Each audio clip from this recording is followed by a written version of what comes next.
ማን ነው? ዮናስ ፈልግህ ነበር። ምን ነው? በሰላም ነው? ጓደኛዬ ምን ሆነ ነው? ምንም አልሆነም እባክህ፣ ላወራህ ነው የመጣሁት። በሰላም ከሆነ ችግር የለውም። በሰላም ነው። ጓደኛህን ማግኘት ስላልፈለኩ።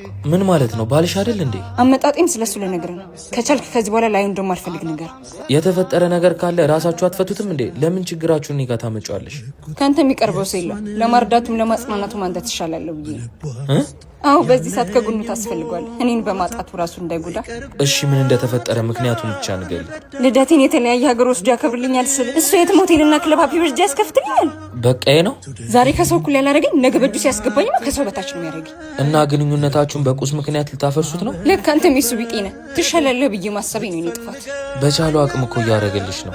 የእሱ አቅም እቺ ነች፣ የኔ አቅም ግን እንደዛ አይደል። ምናልባት አቅሙን ካሳደገ ሊመጣ እንደምችል ነገሮች። እንዲህ ገንዘብ የምትይ ከሆነማ የማንም መጮቻ ሆነሽ ነው የምትቀር። በገንዘብ የተገነባ ፍቅርና ገለባ አንድ ናቸው። ገለባው ነፋሱ የጠፋ ቀን በዛው ልክ እንቅስቃሴው ይደበዝዛል።